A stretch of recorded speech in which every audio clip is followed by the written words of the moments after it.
Zaraz stickerit da charge ani da გირებისთვის დაგვაჯერებთ. მოგესალმებით კიდევ ერთხელ ბათუმელების პირდაპირ ეთერში ჩვენ ვართ ქუთაისის სააპელაციო სასამართლოსთან. თუმცა ეს წუთია დაასრულდა მზიამაღლობელი საქმეზე მორიგი პროცესი. თქვენ იცით რომ ქუთაისის სააპელაციო სასამართლო განიხილავს სააპელაციო საჩივარს, რომელთაც არის მოთხოვნილი მზიამაღლობელის მიმართ გამოტანილი გამამტყუნებელი განაჩენის გამომართლებლით შეცვლა, ანუ მზიამაღლობელის უდანაშაულოდ ცნობა. ეს უკვე მეორე სხდომა, რაც ჩატარდა მზიამაღლობელის საქმესთან დაკავშირებით, ჩვენ ახლა გველოდებით ადვოკატებს, რომლებიც გამოვლენ სასამართლოსთან, უკვე გამოვიდნენ სულ დარბაზიდან ის პირები, რომლებიც ესწრებოდნენ მზიამაღლობელი საქმის სააპელაციო საჩივრის განხილვას. მე გავისაუბრებ მალხაზ ჭკარდუას. მოგესალმებით მალხაზ. რა ხდებოდა სხდომათა დარბაზში, რომ მოუყვეთ ჩვენს მაყურებელს, რა იყო თქვენთვის ყველაზე საინტერესო დღეს პროკურორმა მიმართეს ქუთაისის სააპელაციო სასამართლოს? ისო ბრალდების მხარე ისე მოითხოვდა 4-დან 7 წლამდე განაჩენის გადახედვას. ჩვენ ეს ვიცოდით პირველივე სხდომაზე, პირველ სააპელაციო სხდომაზე და იგივე განმეორდა აქაც. უბრალოდ გოგაშვილის მიერ მოხოლილი ამბავი იმდენად არადამაჯერებელი კი არა, არაზუსტი, მანიპულაციური და მთელი რიგი განზრახული შეცდომები მოსავსე ეს ცხადი იყო არა მხოლოდ ბათუმის აქციის მონაწილეებისთვის, არამედ ადამიანებისთვის, რომლებიც მეტნაკლებად იცნობენ მზიას საქმეს. მაგალითად, გოგაშვილმა თქვა ასეთი რამე, რომ მზია ამაყობელი სტიკერის გაკვრის გამო დააკავეს პირველ ჯერზე. მაშინ, როდესაც მზია ამაყობელი ორჯერ და მზიას ორჯერ დააკისრეს ჯარიმა, იმის გამო, რომ თურმე პოლიციელებს აგინებდა. გოგაშვილი ბევრგან გაიჭედა, იმიტომ რომ უწევდა ისეთი უზუსტობების თქმა, რაც ფაქტობრივად არ მოხდარა ბუნებაში, მით უმეტეს 11-12 იანვრის ღამეს და პრაქტიკულად ვიხილეთ კასკადი რაღაცა ისეთი აბსურდული ბრალდებების, რომ თურმე მზია ყოფილა წინასწარი განზრახულობით მისული, რომ იქ რაღაცნაირად გამოიწვია მეტი დაძაბულობა, თუმცა ამავდროულად იმის აღიარებაც მოუწია გოგაშვილის პროკურორს, რომ მზია დაეცა ამ ჭყლეტვის დროს, რომ მას გადაუარეს, გადათელეს, ანუ მთელი რიგი გარემოებების აღიარება მოუწია და იმის თქმაც, რომ პოლიციელები შეიძლება არ იქცეოდნენ სათანადოდ და ხანდახან ან ლექსიკა არ უარგოდათ, ან დამოკიდებულება მოქალაქეების მისამართი. და ყველაზე კომიკური და ტრაგიკული ჩემთვის, როგორც ამ სხდომის ერთ-ერთი დამცვისთვის ის იყო, როდესაც მეორე პროკურორი ჩხაიძე ლაპარაკობდა იმაზე, რომ თურმე მზიამ ისეთი სიძლიერი და სიმწყით გააწნა სილა გებუაძეს, რომ იქ აქციის მონაწილეები შეცვლიდნენ და შეზანზარდა სამყარო, ამაზე გოგაშვილსაც კი წასყიდა სიცილი და მოსამართლემ საერთოდ რაღაცნაირად ისეთი უხერხულად ჩახარა თავი. იმდენად კომიკურ ვითარებაში ჩაიყენეს საკუთარი თავი და ცხადია მთელმა პროკურატურამ უბრალოდ ამ შემთხვევაში გოგაშვილი და ჩხაიძე წარმოადგენს სახელმწიფო ბრალდებელებს და მათ უწევთ და ისინი აწერენ ხელს ამ ყველაფერს, რომ ისინი წარმოადგენენ ამ შემთხვევაში სახელმწიფო ბრალდებას. აბსოლუტურად ცინიზმის, კომიკურობის და ტრაგიკულობის ისეთი ნაზავია, რომ კარგი ხელოვნების კრიტიკოსი ალბათ ამას კიჩსაც კი ვერ დაუძახებს და ამ დროს მეორე მხარეს ვხედავთ აბსოლუტურად ლაღ შინაგანად თავისუფლად ამ ყველაფერზე ძალიან მაღლა მდგომ მზია ამაყობელს, რომელსაც ამ ყველაფერზე იცინებოდა, იმიტომ რომ სხვა რეაქცია არ შეიძლება გქონდეს იმაზე, რაც ჩვენ მოვისმინეთ დღეს სახელმწიფო ბრალდებლებისგან. აი ეს იყო, არ ვიცი, აი როგორ თან ამავდროულად აი დამოკიდებულება იმაზე, რომ აი თვითქოს აი ნაოჭი არ გამოაჩინონ საკუთარ შუბზე, ისე სერიოზულობით მოხდა ძალიან არასერიოზული და ცინიკური ამბები, რომ რაც შეიძლება მეტად დამაჯერებელი ჩანდეს ეს საზოგადოებისათვის, სისხლის სამართლის კოლეგიისათვის და მანდატურებისთვის თუ ბრალდების დაცვის მხარისთვის. მე აბსოლუტურად დარწმუნებული ვარ, როგორც სახელაშვილის უსამართლო სასამართლოში მაიამ წარიაშვილმა და მზიას სხვა ადვოკატებმა აბსოლუტურად გააბათილეს ყველა ბრალდება და ეგრეთ წოდებული ახალი გარემოებები, რაც გამოვლინდებოდა ხოლმე პერიოდულად საქალაქო სასამართლოში განხილვის პროცესში, ასევე სამშაბათს მოვისმენთ ბრწყინვალე სიტყვას უშუალოდ როგორც დაცვის მხარის ადვოკატებისგან, ასევე მზიას მხრიდან, იმიტომ რომ მზია ინიშნავდა მთელი ამ პერიოდის განმავლობაში მათ ფრაზებს, მათ ასე ვთქვათ ჟესტიკულაციასაც კი დარწმუნებული ვარ, იმიტომ რომ ძალიან კარგი მასალა იყო ჟურნალისტისთვის აღსასწრად ეს ყველაფერი და მორიგ ბრწყინვალე მიმართვას ამის მოამზადებს დარწმუნებული ვარ სამშაბათისთვის. რამდენად იქონიებს ეს გავლენას მოსამართლე და ამ კოლეგიის გადაწყვეტილებაზე არ ვიცი. თუმცა პროკურატურა ითხოვს ისევ იმას, რომ სილისის გაწმის ფაქტზე მზიამაღლებელი გასამართლეს ისე პოლიციაზე თავდასხმის მუხლით, ხო? რაც ითვალისწინებს 4-დან 7-მდე თავისუფლების აღკვეთას. ოვანია კი არ არის ის, რომ ვთქვათ, კივილი განიცადა თუ არა ათქებულაც ან რაღაცა სიძვე აღნიშნებოდა თუ არა, არამედ ეს რომ პოლიციაზე თავდასხმა გამიზნული პრინციპში პროკურორები ამბობენ იმავეს, რაც რამდენიმე დღის წინ თქვა მარიამ ლაშქმა და მანამდე თქვა კიდე წილოსანმა კიდევ უფრო მძიმე ამბავი ბრალდება ყობაქიძემ და ასე შემდეგ და ამ ყობაქიძესთან დაკავშირებით.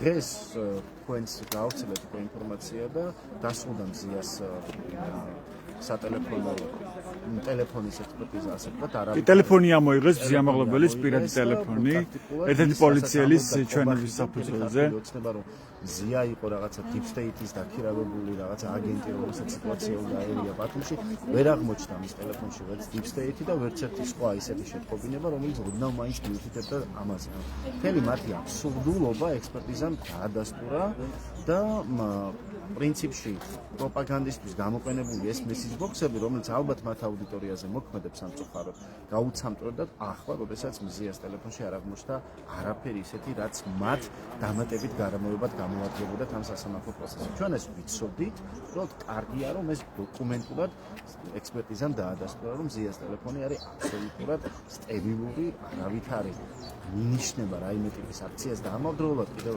აქციასთან დაკავშირებით რა. მზიას მოიხსენიებდნენ აქციის მონაწილედ, რომ აი მზია აქციებზე გადიოდა მხოლოდ იშვიათ შემთხვევაში და საგანგებოდ დამალეს ის ამბავი რომ მზია ამ აქციაზე 11 იანვრის აქციაზე მივიდა ადამიანის ფუნდამენტური უფლებების შელახვის გამო და მეორე მისივე თანამშრომლის სოლიდარობის გამოსაცხადებლად რომ სტიკერის გაკორის გამო ადამიანის ადმინისტრაციული წესით დაკავება რომ უკანონოა სწორედ ამის გამო მივიდა მზია და ეს არ უთქვამს არც ერთ პროკურორს ეს შეგნებულად დამალეს ეს ინფორმაცია და იმედი მაქვს რომ ოდნავ საღი აზრი და გონება თუ აქვს რა ქვია ამ პოლაფის გაითვალისწინებენ მოსახლეობას. დიდი მადლობა ეს მალხაშჭკადოა იყო საერთაშორისო გამჭირვალობა საქართველოს ანალიტიკოსის გუყობოდი ახლა იმის შტაბ-ჭრილებაზე თუ რა ხდებოდა სასამართლო სტომათა დარბაზში თქვენ მაიამ წარიაშვილს ხედავთ კადრში რომელიც მზიამაღლებელის ერთ-ერთი ადვოკატია ვინც ახლა შემოვერთეთ ჩვენს პირდაპირ ჩართვას მე გეტყვით რომ დღეს უკვე რამდენიმე წუთის წინ დასრულდა მზიამაღლებელის სააპელაციო საჩივრის განხილვა ქუთაისის სააპელაციო სასამართლოში მორიგის ხდომა კიდევ ერთი ხდომა გაიმართება სამშაბათს ახლა კუჩენ შეგვიძლია მოვისმინოთ მაიამ წარიაშვილს ადვოკატს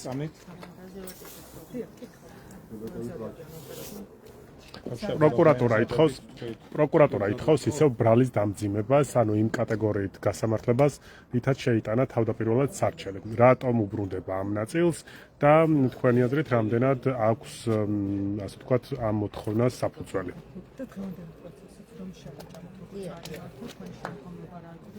თავდაპირველად თქვენ ყველაზე მნიშვნელოვანი ლექსი ფეოდალ პროცესზე სახელმწიფო ბრალდება წარმოადგენდა საექსპერტო დასკვნა ტელეფონთან დაკავშირებით. ტელეფონის დაბრუნება ჩვენ ვითხოვდით წინა პროცესზე, იმიტომ რომ სასამართლოს განაჩენი პლატფორმა ვალდებულება დაებრუნებინათ.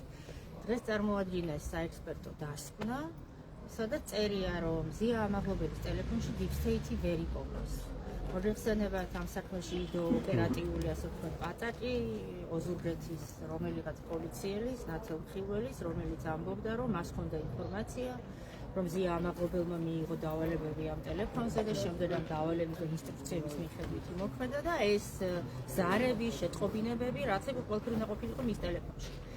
ამის საფუძველზე სხვა შორის ჩვენ სულ ვასაჩივრებით სასამართლო მისცა ნებართვა ამოეღოთ ეს ინფორმაცია მისი ტელეფონიდან, შეუზღუდავად დიდი ინფორმაცია მისი ტელეფონიდან, ყველანაირი კონტაქტები, აპლიკაციები, მიღებული შეტყობინებები და მოკლედ ყველაფერი მისი პირადი ცხოვრება ერთ-ერთად თავიდან ბოლომდე ეგება და რამე ეპოვნათ.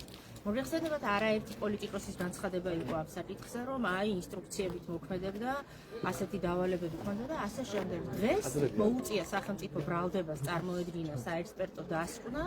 მოკლედ ბევრი ვეცადეთ ჩვენთვისა და ძლივს მოვახერხეთ თქვენთვისაო, ეს იყო ამ საექსპერტო დასკვნაში წერია, რომ გამოძიებისთვის საინტერესო მზია ამაღლობელის ტელეფონში ვერაფერი ვერ იქნა აღმოჩენილია. კრება დარჩა მხიარული, მაგრამ ხომ ისაუბრეს ამდენი ხანი, ხომ დააბრალეს ყველაფერი, ხან აგენტობა, ხან ინსტრუქციით მოქმედება, სხვადასხვა არაერთი მაიმუნობა, ხომ დააბრალეს და დღეს მოიტანეს საექსპერტო დასკვნა, სადაც წერია, რომ გოდიში არაფერი არ არის ამ ტელეფონშიო, მოკლედ ეს იყო მნიშვნელოვანი. Deep State არ აღმოჩნდა მზიამაღლებელის ტელეფონში.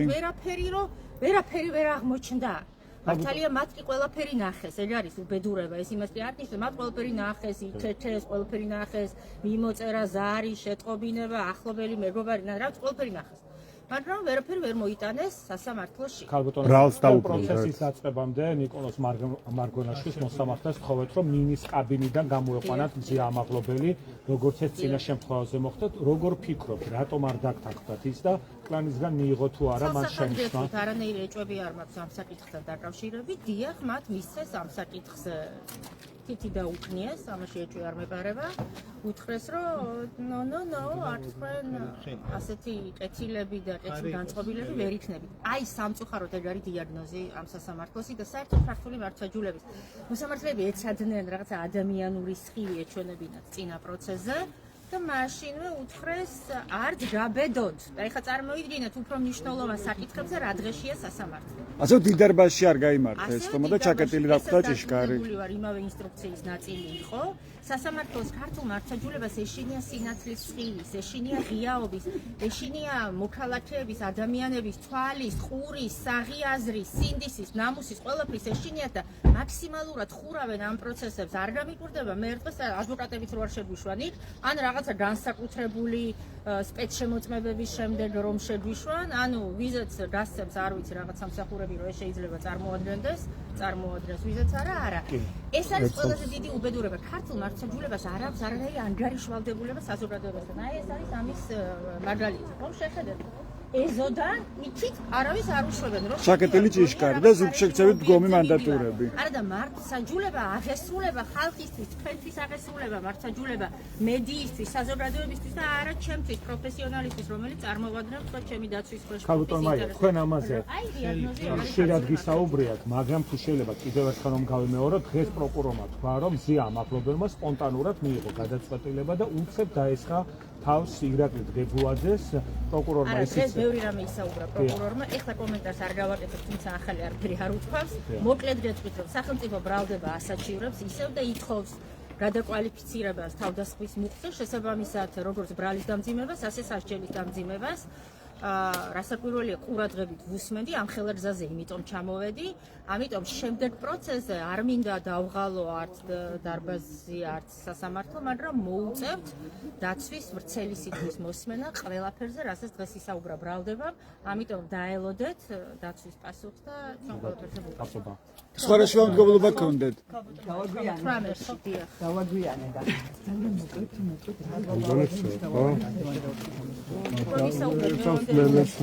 ყველაზე მნიშვნელოვანი იყო სახელმწიფო ბრალდებას მოუწია მოეტანა საექსპერტო დასკვნა ზიას ტელეფონთან დაკავშირებით, სადაც აი რამდენი იანვრის მერე ეძებენ Deep State-ს, ასე ვთქვათ, ეძებენ ყვალს იმისას, რომ ზიამ ტელეფონზე მიიღო დავალებები, მოქმედებდა ინსტრუქციით და მაინდამაინც დებუაძეს უნდა დასხმოდა თავს. და დღეს ასე ვთქვათ, ხომ მოიტანეს ეს საექსპერტო დასკვნა, სადაც წერია, რომ მის ტელეფონში ვერაფერი ვერ მოიძებნა, რაც საინტერესო იქნებოდა გამოძიებისთვის, არამედ და ამ დროს გამოძიებისთვის საინტერესო საკითხები იყო დასმული უამრავი. მოძებნეთ ყველა ეს კონტაქტები აქედან, ამ თარიღიდან, მიმოწერა, აპლიკაციები, ყველაფერი ნახეს, რისი თქმა მინდა, განა არ ნახეს, ყველაფერი ნახეს. დასკვნაში წერია, რომ გავხსენით კოდით, ნახეთ ყველაფერი. მაგრამ გამოძიებისთვის საინტერესო არაფერი არ აღმოჩნდა. შესაბამისად, არანაირი დავალება Deep State-ი შეკვეთა, უცხოური აგენტურა, რა ვიცი, ასე შემდეგ არ დადასტურდა. რაში სჭირდებოდა ტელეფონზე წვდომა? ტელეფონზე წვდომა საჭირო, მნიშვნელოვანი და საჭიროა ბევრი თვალსაზრისით. არაერთხელ გვისაუბრია, პირველ რიგში რომ ის მედია მენეჯერია, ორი მედია გამოცემის და ტელეფონში შეიძლება ნახო ამ ადამიანთან დაკავშირებული, როგორც პროფესიულ საქმიანობასთან დაკავშირებული უამრავი ინფორმაცია, ჩვენი ყოველდღიურობა დიდი დოზით უკავშირდება ტელეფონს, მისი პირადი ცხოვრება და მილიონი რამ. არ გაგიგიათ ამ ქვეყანაში რამდენი ამდაგვარი, თუ პირად ცხოვრებასთან დაკავშირებული, თუ ვთქვათ პროფესიულ საქმიანობასთან დაკავშირებული, მილიონი ინფორმაციით, როგორ მანიპულირებენ ხოლმე სამწუხაროდ, მერე სხვადასხვა სახელმწიფო ინსტიტუციები და პოლიტიკოსები თუ აკეთებენ განცხადებებს. აი ამ შემთხვევაში მაინტერესებს ბოდიში თუ მოიხდიან. ვერ იპოვნეს deep state და დავალების მიმცემი. მოიხდის ახლა ვინმე ბოდიში? ვინც ამ განცხადებებს აკეთებდა? პროკურატურა მაინც მოითხოვა ამ ასე ვთქვათ დათვალიერების ოქმის დართვა თუ სწორად მახსოვს. არა, პროკურატურა იძულებული იყო წარმოედგინა დასკვნა, სხვა შემთხვევაში უნდა დაემალა ეს დასკვნა. და თავისთავად ცხადია დაერთოთ ჩვენ რასაც პირველია დავეთანხმეთ ჩვენ საწინააღმდეგო არაფერი არ გვაქვს დასკვნა საჩვენოა და რატო არ დავეთანხმებოდით რომ დარწოდა საქმეს. სხვა რამე შუალგოლობა ხომ არ ქონიათ ასე. იმის სტატუსი მოითხოვეთ და აი ამაზე რომ გასაუბროთ მოგეხსენებათ ხო ზია ამაღლობელის თვალთან დაკავშირებული პროცესები ანუ შეუქცევა და თუ არესტება და მიუხედავად ჩვენი არაერთი მიმართვისა პენიტენციური სისტემისადმი რომ უზრუნველყოს ელემენტარულად მისი ჯანმრთელობის მდგომარეობის შენარჩუნება, მეტი არაფერზე არ არის აქ საუბარი, უცხოეთში გარგვიშვით, სამკურნალოდ და ასე შემდეგ ეს მოთხოვნები არ არის ის, რაც მათევალებად, რომ უზრუნველყონ მისი თვალის იმ ზომაზე მაინც შენარჩუნება, რომ ადამიანი სრულად არ დაბრმავდეს, იმიტომ რომ ერთი თვალით ვერ ხედავს და ეს არის 10% ზაფხულის მონაცემით, რაც არის. ეს ვერ გაუმჯობესდება, ერთადერთი შანსია შენარჩუნდეს. ამიტომ არაფერს არ აკეთებს სასჯელ აღსრულება ამ თვალსაზრისით და ჩვენ ხელახლა მივმართეთ ახლა მინის წერილით, რომ მას მისი ამ დიაგნოზის რათვალისწინებით ეკუთვნის შესაბამისი შეშმ პირის სტატუსი. კეთილი ინებონ ეს პროცედურა მაინც დაიწყონ, იმიტომ რომ ზია ამას თავისით ვერ შეძლებს, თავისთავად ცხადია, მოთავსებულია სასჯელ აღსრულების დაწესებულებაში, ეს მაინც უზრუნველყონ, რომ მას მიენიჭოს შეშმ პირის შესაბამისი სტატუსი, რომ ის უფლებები მაინც ჰქონდეს, რაც იმ სტატუსის მატარებელ პირს. რა უფლებები ექნება და რაში დაეხმარება ეს მზიას რითი გააუმჯობესებს მის საპატიმროში ყოფნას? არა, საპატიმროში ყოფნის ეს სასჯელთან ამას ამ წუთას კავშირი არ აქვს, მოხდის პირობებთან კავშირი არ აქვს, მაგრამ მისი სტატუსი განსაზღვრულია, რასაკვირველია და მას ჭირდება მე ამის შესაბამისი მოვლა, რაც ეკუთვნის აი ამ სტატუსის მქონე პირს, ამის შესაბამისი სამედიცინო უზრუნველყოფა და ასე შემდეგ. ანუ მისი უფლებები დაცული უნდა იყოს. დაველოდოთ, როდის დაკარგავს მეორე თვალში, აი ამ ერთადერთ თვალში, რომ 10%-მდე სასჯელ აღსრულების პირობებში დაუვარდა, თორე ზია როდესაც მოათავსეს სასჯელ აღსრულების დაწესებულებაში, მისი თვალის მხედველობას შანსი ჰქონდა 90%-მდე დაენახა. წარმოგიდგენიათ? და ეხლა 10%-მდე შეუძლია დაინახოს და ვინ არის ამაზე პასუხისმგებელი? ვინ? სასწორად დაურთო ეს დოკუმენტაცია ამ საქმეს. დაურთო ეს დოკუმენტი. როდის მიმართეთ ეს შეშმ პირთან დაკავშირებით გუშინ მიმართეთ, ეს გუშინ დავიწყოთ ეს პროცედურა. წინა პროცესზე მოვიტანეს სხვა არაერთი დოკუმენტი პენიტენციურ სისტემას, როდესაც ვთხოვ, რომ კეთილი ინებე და გამეცი პასუხი რასაპირებთ მის თვალთან დაკავშირებით, როგორ უნდა დაუსტაბილო ეს მხედველობა. ალბათ ერთი 4 წერილი მაქვს თუ 5, არც ერთი პასუხი რო არ მივიღე არც ერთ მათთან დაკავშირებით, შემდეგ მიმართე მინისტრს იმ მოთხოვნით, რომ დაიწყონ ეს პროცედურა, სტატუსი მაინც განუსაზღვრონ, რომ იქნებ სტატუსიდან გამომდინარე იზრუნონ მერე მისი ჯანმრთელობის მდგომარეობას.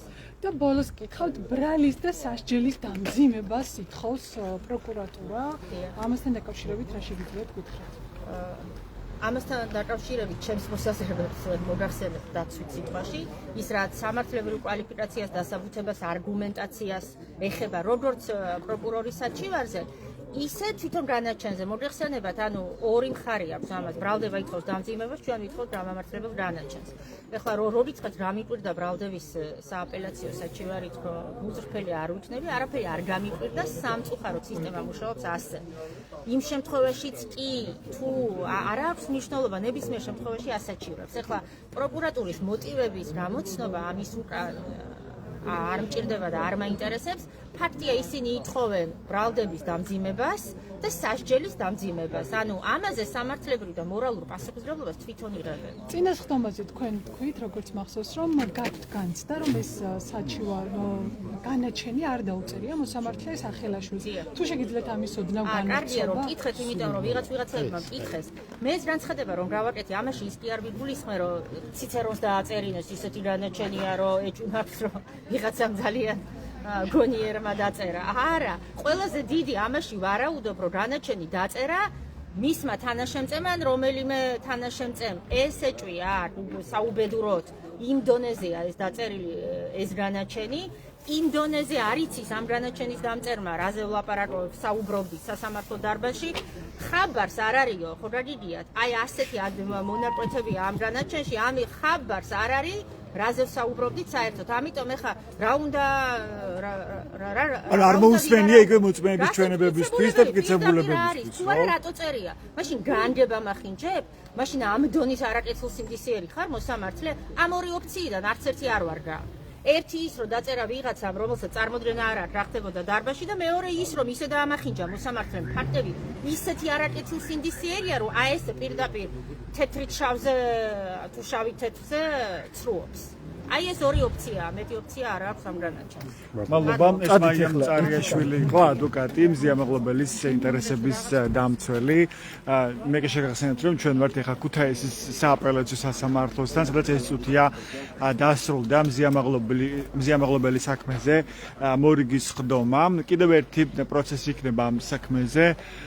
უკვე სამშაბათს 18 ნოემბერს მოისმენს ქუთაისის სააპელაციო სასამართლო დაცვის მხარის პოზიციას, მათ შორის მოусმენს მაიამ წარიაშვილი, რომელიც მზია მაღლობელის ინტერესების ერთ-ერთი დამცველი ადვოკატია. და სწორედ ამის შემდეგ უკვე უნდა მიიღოს ქუთაისის სააპელაციო სასამართლომ გადაწყვეტილება მზია მაღლობელის საქმეზე, უკვე სააპელაციო სასამართლო მიიღებს თავის გადაწყვეტილებას. დღეს შეიძლება ითქვას, რომ ყველაზე მნიშვნელოვანი თქვენ უსმენთ ადვოკატს იყო ის საკითხი, რომ პროკურორმა ვერაფერი საინტერესო ვერ აღმოაჩინეს გამოძიებისთვის საინტერესო მზია მაღლობელის ტელეფონში, რომელიც მას ჩამოართვეს დაკავებისთანავე. და მაშინ პოლიციელის ვლადიმერ ჩიტაიას პარაკის საფუძველზე ამოიღო გამოძიებამ ეს მობილური ტელეფონი და იქ ეძებდა გამოძიებისთვის საჭირო ინფორმაციას. მაშინ საუბარი იყო იმაზე და ქართული ოცნების ლიდერებისგან ჩვენ მოგუსმენია არაერთხელ, რომ თითქოს დაკვეთით მოქმედებდა მზია მაღლობელი, როცა მან სილა გააწყნა პოლიციელს და ამოიღეს მობილური ტელეფონი მოსამართლის სწორედ განჩინების საფუძველზე. ეს ტელეფონი ამოიღეს, თუმცა დღეს როგორც წარმოადგინეს პროკურორმა დასკვნა სასამართლოში, ჩანს რომ მზია მაღლობელის მობილურ ტელეფონში შეიძლება ითქვას, რომ deep state-ი ვერ აღმოაჩინა პროკურატურამ, ოცნების პროკურატურამ. დღეს სწორედ ოცნების პროკურატურამ მიმართა ქუთაისის სააპელაციო სასამართლოს თავისი დასკვნითი სიტყვით.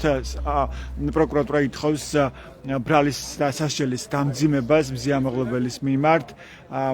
ისინი ითხოვენ იმ თავდაპირველი მუხლით მზია მაღლობელის სასჯელის დამძიმებას, რამხლითაც დაიწყო გამოძიება მზია მაღლობელის საქმეზე. საუბარია პოლიციაზე თავდასხმის მუხლზე, რომელიც ითვალისწინებს 4-დან 7 წლამდე თავისუფლების აღკვა და სწორედ ამ მუხლით დაიწყო გამოძიება მზია მაღლობელის საქმეზე. თუმცა შემდეგ ქუთაისის სააპელაციო სასამართლომ შეცვალა კვალიფიკაცია ამ საქმეს და ის გაასამართლეს პოლიციელზე წინააღმდეგობის გაწევის მუხლით.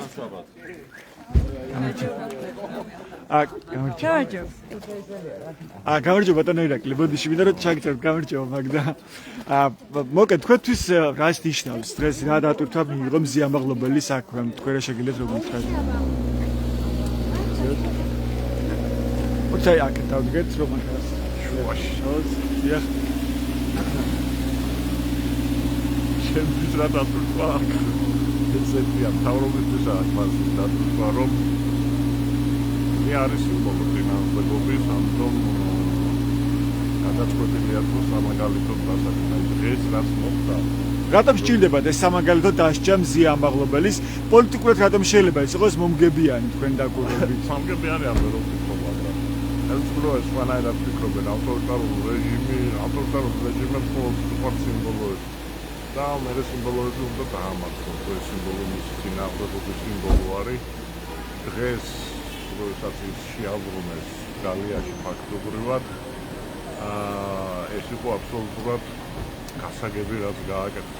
ანუ მზია მაღლობელის სახით ებრძვიან თავისუფალ მედიას, მარტო თავისუფალ მედიას არა, თავისუფლების იდეას ზოგადად, იმიტომ რომ მზია მარტო თავისუფალ მედიასთან არ არის გაიგებული. რაც მან გააკეთა, ეს არის მედიის გაკეთებული ხო ეს გააკეთა ადამიანმა ზიამაღლობელმა რომელსაც ვერ აიტანა შეურაცხყოფა ვარიცხა და ეს იყო სილა რეჟიმსო ესეთი გამარტევაც მოვისმინეთ ჩვენ ერთ პროცესზე სილა იყო რეჟიმს ნებისმიერი დაუმორჩილებულობა დღეს არის რეჟიმისთვის სილა ამიტომ მათი ამოცანა არის რომ სიმბოლოები უნდა დაანგრიონ და დაამარცხონ რომ საზოგადოება საჭიროა აი სახაროვის პრემიამი ეს პრემიამი ანიჭეს არ გვაინტერესებს არაფერი ბოლომდე წავალ ყველაფერზე არსებობს ეს პოლიტიკა მედმენ პოლისი გიჟი კაცის პოლიტიკა პოლიტიკოზე ამერიკელები კისინჯერი იყო მისი ავტორი და ნიქსონი ხო რომლის მახასიათებლები უწოდება საქართველოს თავრობის ქცევებში უნდა იყო აბსოლუტურად შექმნა არაპროგნოზირებადობის იმიჯი და უნდა იყო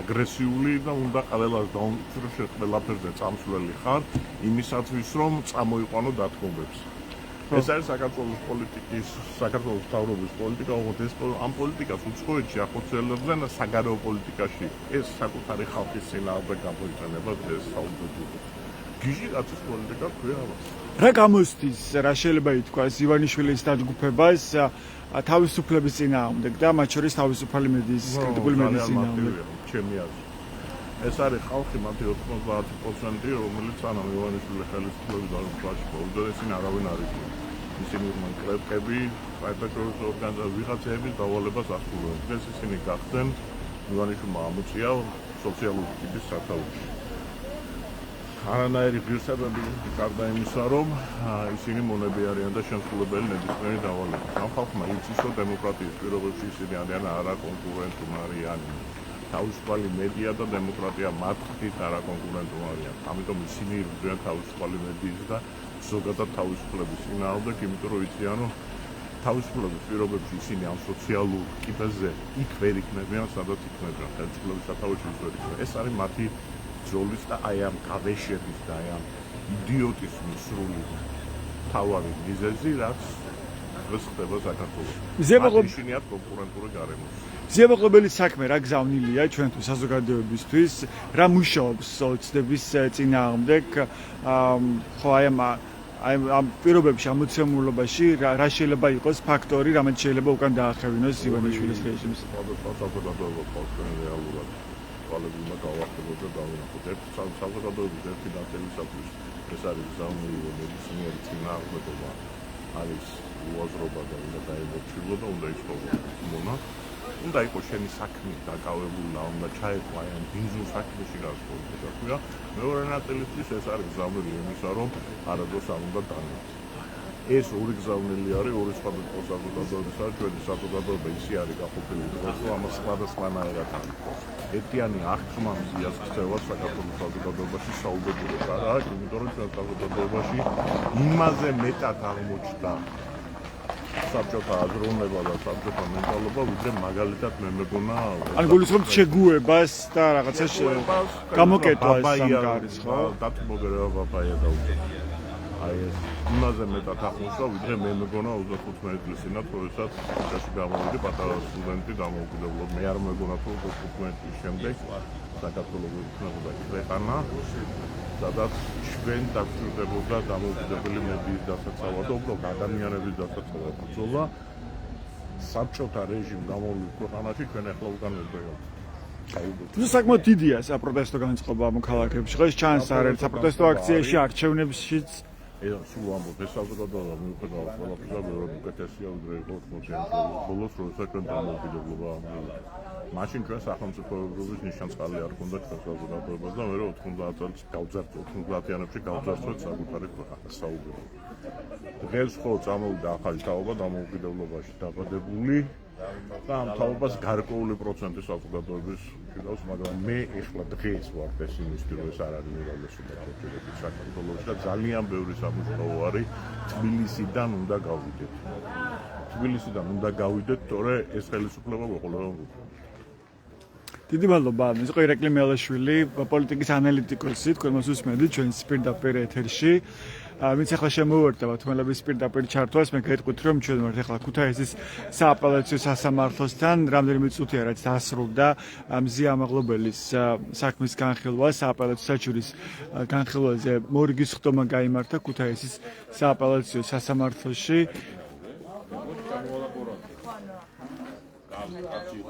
კიდევ ერთვის ხდომაა დარჩენილი ქუთაისის აპელაციო სასამართლოში მზია მაღლობელის საქმეზე, რომელიც გაიმართება უკვე 18 ნოემბერს. 18 ნოემბერს სასამართლო მოისმენს მზია მაღლობელის ადვოკატების სიტყვას, სწორედ ამის შემდეგ უნდა მიიღოს სააპელაციო სასამართლომ თავისი გადაწყვეტილება. მზია მაღლობელის ადვოკატები ითხოვენ მზიას უდანაშაულო ცნობას, ანუ ბათუმის საქალაქო სასამართლოს მიერ გამოტანილი გამტყუნებელი განაჩენის ბათილად ცნობას და პროკურორები, რომელმაც დღეს მიმართეს ქუთაისის სააპელაციო სასამართლოს, ისინი ითხოვენ ბრალის და სასჯელის დამძიმებას. პროკურორების პოზიციაა, რომ მზია მაღლობელს უნდა გაეზარდოს თავისუფლების აკვეთა, ანუ სასჯელი უფრო გამკაცრდეს და ის უნდა გასამართლდეს პოლიციაზე თავდასხმის მუხლით, ანუ იმ მუხლით, რის გამოც დაიწყო თავდაპირველად გამოძიება. ეს მუხლი ითვალისწინებს თავისუფლების აკვეთის სახით 4-დან 7 წლამდე თავისუფლების აღკვეთას. სწორედ ამ მუხლით გასამართლებას ითხოვენ მზია მაღლობელის პროკურორები მზია ამაღლობელს. ის რჩება პატიმრობაში უკვე 10 თვეზე მეტი ხანია მზია მაღლობელი არის უკანონო პატიმრობაში, ის არის სინდისის პატიმარი და ამის ყველაზე მნიშვნელოვანი ხაზგასმა და დადასტურება არის სწორედ სახაროვის პრემიის მისვლის მინიჭება. ეს არის ევროკავშირის უმაღლესი ჯილდო, რომელიც რამდენიმე დღის წინ მიენიჭეს ჟურნალისტ მზია ამაღლობელს, რომელიც პირველი ქალი ჟურნალისტი პოლიტიკური პატიმარია საქართველოში საბჭოთა კავშირის დაშლის შემდეგ. დღევანდელ პროცესზე ყველაზე მნიშვნელოვანი ალბათ შეიძლება ითქვას, რომ იყო ის, რომ პროკურორმა წარმოადგინეს ექსპერტიზის დასკვნა, რომელიც შეეხება მზია ამაღლობელის მობილური ტელეფონის დათვალიერებას. როგორც ცნობილია, მზია ამაღლობელის დაკავების შემდეგ ოცნების პროკურატურამ სცადა გავრცელებინა ვერსია და ამაზე საუბრობდნენ ოცნების მაღალჩინო ოცნების, რომ თითქოს მზია ამაღლობელი მოქმედებდა დაკვეთით, ვიღაცის დავალებით, როცა საუბარია სილის გაწვნაზე პოლიციელისთვის. ამიტომაც მათ ამოიღეს მზია ამაღლობელის მობილური ტელეფონი, მაშინ საქმეში გაჩნდა ერთ-ერთი პოლიციელის, რომელიც მუშაობს გურიაში, ოზურგეთში კონკრეტულად, ვლადიმერ ჩიტაიას პატაკი, რომ მას თითქოს აქვს კონკრეტული პირისგან ინფორმაცია, რომ მზია ამაღლობელი მოქმედებდა დავალების შესაბამისად და თუ კი მობილური ტელეფონი იქნებოდა ამოღებული, ეს ინფორმაცია გახდებოდა ხელმისაწვდომი. ამოიღეს კიდევაც ეს მობილური ტელეფონი მოსამართლის გადაწყვეტილების შესაბამისად, მოსამართლეც დაეთანხმა ამ მოთხოვნას. ეს მობილური ტელეფონი ამოიღეს, დაახლოებით 10 თვე იკვლევდნენ და ტარდებოდა ექსპერტიზა მზია ამაღლობელის მობილურში, რაც ბუნებრივია შეიცავს და საფრთხეებს და პრობლემას იმ კუთხითაც, რომ მათ ჰქონდათ სრული საშუალება, ანუ გაუხსნა მათ სასამართლომ თქვათ საშუალება და გზა, რომ ჰქონდათ სრული წვდომა მზია ამაღლობელის როგორც პროფესიულ, ასევე პირად ცხოვრებაზე. და 10 თვის შემდეგ პროკურორმა წარმოადგინეს დასკვნა, რომ პრაქტიკულად deep state არ არის მზია ამაღლობელის ტელეფონში, ვერ იპოვეს deep state მზია ამაღლობელის ტელეფონში. ხოლო დასკვნაში წერია, რომ გამოძიებისთვის საინტერესო ინფორმაცია, გამოძიებისთვის საინტერესო მონაცემი მათ ვერ იპოვეს მზია ამაღლობელის მობილურ ტელეფონში. დღეს ასევე გაჟღერდა, რომ მზია ამაღლობელის ადვოკატები ითხოვენ მზიასთვის შუშუმპერის სტატუსის მინიჭებას და ამ სტატუსის მინიჭების მოთხოვნით მათ უკვე მიმართეს ჯანდაცვის სამინისტროს. დღეს პროკურორები მიმართავდნენ ქუთაისის სააპელაციო სასამართლოს, მათი სიტყვა მოისმინა სააპელაციო სასამართლოს კოლეგიამ, ხოლო შემდეგ პროცესზე 18 ნოემბერს უკვე სასამართლო მოისმენს მზია ამაღლობელის დაცვის მხარის სიტყვას. სასამართლო მოისმენს მზია ამაღლობელის ადვოკატებს, რომელთა პოზიცია არის ის, რომ მზია უნდა გამართლდეს და გამტყუნებელი განაჩენი, რომელიც მიიღო მანამდე ბათუმის საქალაქო სასამართლომ, უნდა შეიცვალოს გამომართლებელი განაჩენით. ასეთი იყო ბათუმელების პირდაპირი ჩართვა ამ დროისთვის. ეს უბრალოდ ჩვენს ვებგვერდებს ბათუმელები G-დან გაზეთი G, რომ მიიღოთ განახლებული და საანდო ინფორმაცია.